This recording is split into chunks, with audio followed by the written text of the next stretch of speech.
Welcome back guys to the part 2 of building a custom ROM, learning how to build a custom ROM.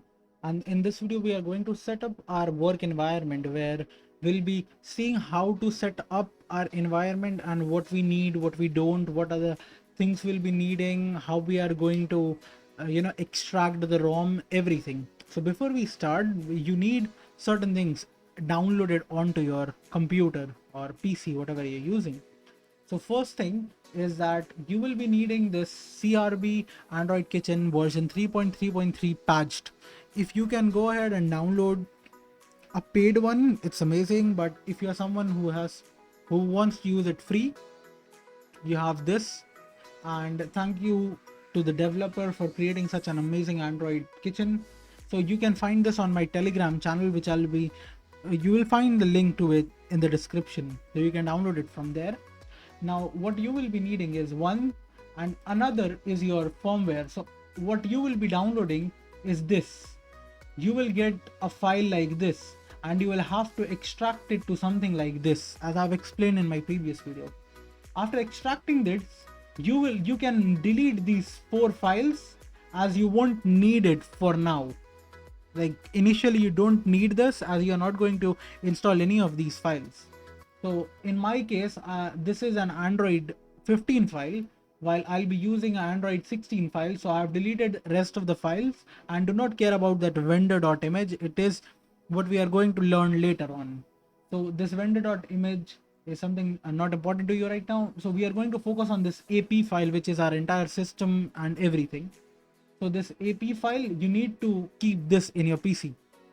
Once this is done, you can move forward with all the process. So the first step is going into your start and searching here, turn Windows feature on and off. Once you click over it, you will see that you have a list of different things you can turn on and off, and you'll see some are selected, some are not. You have to look for 3 things, specifically virtual machine platform, and you have to select it by clicking over it like this. You will be selecting it. Again, Windows hypervisor platform, you have to click it and enable it. Then the most important is a Windows subsystem for Linux, click it and enable it. This is important as if you fail to do any of these 3, I have seen that you will face issues while installing the CRB, which is the Android Kitchen. Now once you have selected all of these, you have to click on OK, and it will install all the required packages for your system to work. Now once that's done, you have to compulsorily restart. Like it's a requirement that you have to restart your PC. Don't click on restart later and start moving forward, as it will lead to a lot of errors.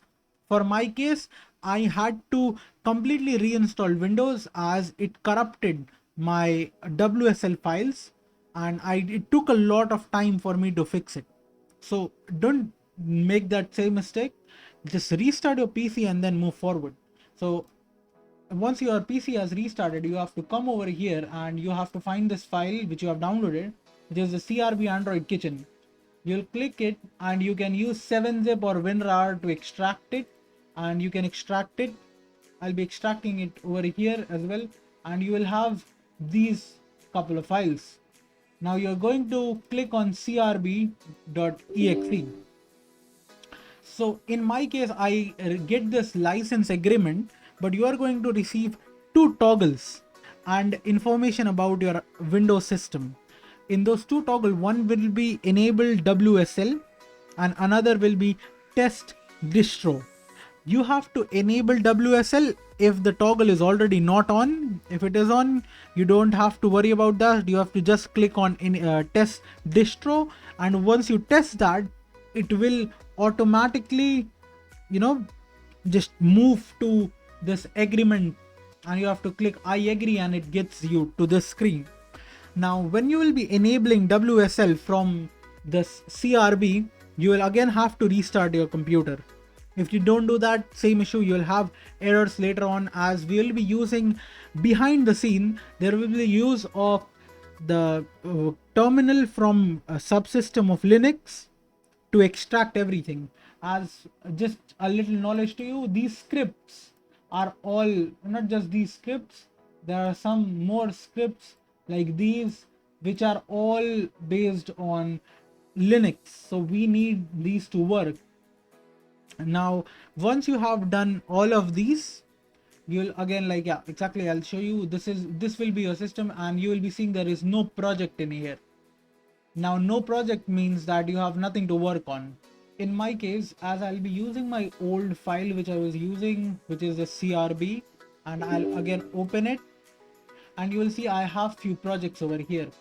So now what you have to do is you'll be having this blank, completely blank CRB. You have to go over to this folder with a zip and click on it, and click here, create new project. Write a name for your project. I'll write here one UI. I type here one UI underscore 8 underscore A346E. If you give blanks over there, it will fill them up with underscore, but it's just a habit that you can develop over time. Now this icon will not do anything for now. You have to go over to this right file icon and click on it, and then this bottom left folder icon should have your, this will open this same folder where your CRB is, which is this folder over here. So you will have to navigate to where you have got your firmware. So if you go with extracting this entire firmware zip, it will just take a lot of time. So beforehand, you can extract it to AP, as I said before, and you can go ahead and select on this AP, which is my Android 16 file, and click open. Now this has selected the path of the source file, and now you have to go to this right hand corner and click on extract. This shows extract ROM automatically. Now you have to click on it. Now this will start extracting your ROM. I'll make it big, full screen. All of these are being extracted, so we'll let it extract, and this will take a lot of time. It can take from, like, for my computer it takes around 20 minutes to extract. Your can be faster based on your processor or your device, everything, and it can be slower if your device is not that capable. So you have to keep patience and wait for it to complete. So now you can see that the extraction is completed in 19 minutes and 47 seconds, and which is a big time, and it can be less and more for you. So you'll see, if you scroll all the way up, you will see a lot of things going on. You will see they've started extracting, and then they have extracted with some warnings. They are decompressing, extracting, again decompressing, extracting. This is the main part, super.image. Now the super.image has ODM, the super.image has ODM DLKM, it has product, it has system, it has system underscore ext, it has system underscore DLKM, it has everything. And the EROS, EROFS, these are different file formats, so you don't have to worry about those. We'll learn about these later on. So now you have got the entire system extracted. Now again, on your left bar over here, you can see that you have this double folder icon, and you're going to click on that. Now what are these folders? ROM, build, source, output, config, view logs. So if you click on view logs, you will probably have your nothing. You'll see over here is just the extraction details. For my case, I don't know, it's all blacked out, but if I click here and select all, you can see all the extraction details are over here.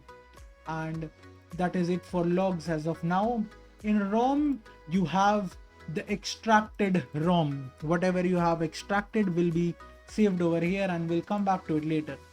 Now your build folder will show you whatever you have built. As of now, we did not build anything, so it has nothing in here. Now this is the output. Now output will have the boot image, the your patched VB meta.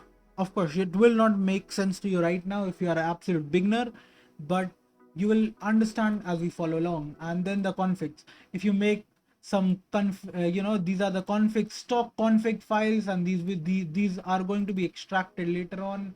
And you have these file with data and all of these, so these are set to your default configurations. So now you have understood what are these. Now these are custom scripts that you can make on your own, and we'll learn how to do that as well. Now you have this APK tool, which is debloater, self-explanatory. It is used to debloat your system, but we are going to do it manually as it takes way too much time to load these files. So we are going to do it all manually. Now this is Smally patch, which has some additional features you can enable or disable, and you have deoxider, which is something we are not going to use as we are not on Android 9 or 10 and we are working on Android 15, 16, so we won't need this as well. Now AM logic is something which is allow the AM logic Android. Yeah, it just allows AM logic to be packed and unpacked, so we don't need that as well for now. And these are the features which we will be requiring. The kernel decryption and boot.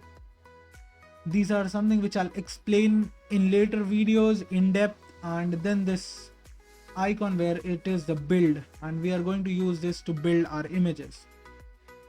So moving forward, we have got to understand what is the extraction process and what we are going to do. Now once you are done with it, in next video we are just going to begin how to extract. You have got the extraction. Now we are going to extract the main files that we are going to edit, to add and remove features, to debloat your ROM, the entire setup of the ROM, to change the name of the ROM based on what you want, and everything. We are going to learn everything from here on in the next video. So thank you for watching, and make sure you subscribe to the channel, as this is going to be a long playlist and we are going to learn everything step by step. So make sure you are subscribed and following the playlist. Thank you for watching, guys.